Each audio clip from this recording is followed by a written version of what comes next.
આજરોજ રાજકોટ મ્યુનિસિપલ કોર્પોરેશનની સ્ટેન્ડિંગ કમિટીએ ભારતીય જનતા પાર્ટીના સૌ કોર્પોરેટરશ્રીઓની અધ્યક્ષતાની અંદર અને માનનીય ભારતીય જનતા પાર્ટીના પ્રમુખ શ્રી મુકેશભાઈ દોશીની ઉપસ્થિતિમાં આજે ભારતીય જનતા પાર્ટીના સૌ સભ્યશ્રીઓએ રાજકોટ મહાનગરપાલિકાનું નવા વર્ષનું અંદાજપત્ર આજે મંજૂર કર્યું છે। માનનીય મ્યુનિસિપલ કમિશનરશ્રીએ 3112.28 કરોડના કરબોજા સાથેનું બજેટ સ્ટેન્ડિંગ કમિટીમાં આપ્યું હતું, પરંતુ ભારતીય જનતા પાર્ટીના શાસકોની એક નેમ રહી છે કે લોકોની ઉપર જ્યારે એક પણ રૂપિયાનો કરબજો આ ક્યારેય પણ ન આપવો જોઈએ। મહાનગરપાલિકાએ આવકના સ્ત્રોત ઊભા કરવા જોઈએ, તેના ઉપર ભાર રાખીને એક પણ રૂપિયાના કરબોજો વગર નવા નાણાકીય વર્ષની અંદર રૂપિયા 3118.7 કરોડનું એટલે કે માનનીય કમિશનરે જે 3112.28 કરોડનું બજેટ સોંપ્યું હતું એની ઉપર 6 કરોડની વધુ વિકાસ કામોની યોજનાઓને જાહેર કરીને આજે મહાનગરપાલિકા રાજકોટ શહેરનું બજેટ અમે લોકોએ મંજૂર કર્યું છે।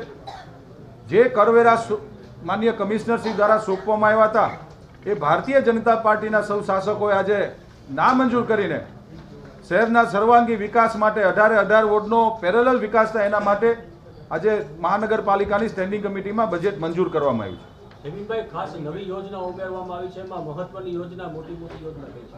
મહત્વની અમારા માટે તમામ યોજનાઓ મહત્વની કહી શકાય, પરંતુ લોકોને સ્પર્શતી યોજનાઓની અંદર વોર્ડ વાઇઝ આરોગ્ય કેન્દ્ર, બહેનો માટે કેન્સરની વેક્સિન ફ્રી, અલગ અલગ રોડનું બ્યુટિફિકેશન ગણીએ, અલગ અલગ ઇન્ફ્રાસ્ટ્રક્ચર ગણીએ, અનેકવિધ યોજનાઓ ભારતીય જનતા પાર્ટી માટે અગત્યની છે। રાજકોટ શહેરનો સર્વાંગી વિકાસ થાય એના માટે રાજકોટ મહાનગરપાલિકા આજે સ્ટેન્ડિંગ કમિટીમાં બજેટ મંજૂર કર્યું। હેમિનભાઈ, જે રામનાથ મહાદેવ છે, રાજકોટના દેવ છે, બ્યુટિફિકેશન પહેલા ત્યાં પાણી ગંદુ ન જાય, દર વર્ષે જાય છે, તમે રિપોર્ટિંગ કરી છે, તમે જુઓ છો, તો આના માટેના પ્રયાસો બ્યુટિફિકેશનની કોઈ અત્યારે જરૂર નથી, પણ એની પહેલા પાણી ગંદુ પાણી દર વર્ષે જાય છે, જ્યારે પહેલો વરસાદ આવે ભયંકર સ્થિતિ ખરાબ હોય છે।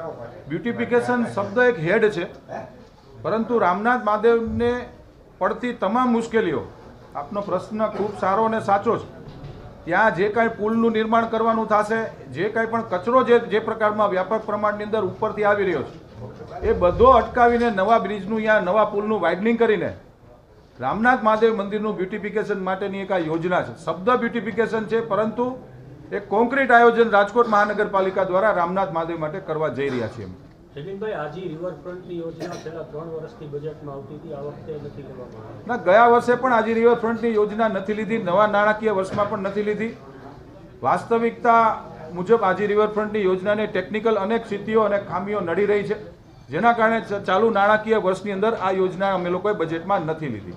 માધવરાજ સિંધિયા ક્રિકેટ ગ્રાઉન્ડ છે, ત્યાં કઈ પ્રકારનો રેસકોર્સ સંકુલની અંદર માધવરાવ સિંધિયા ક્રિકેટ સ્ટેડિયમને કોમર્શિયલ દરે હવે મ્યુઝિકલ ઇવેન્ટ માટે, સ્પોર્ટ્સ એક્ટિવિટી માટે, નવરાત્રી માટે આ ગ્રાઉન્ડમાંથી રેન્ટ ઉપર આપી અને આવક ઊભી કરવાના પણ સ્ત્રોત અમે લોકો નવા વર્ષમાં યોજના જાહેર કરી છે।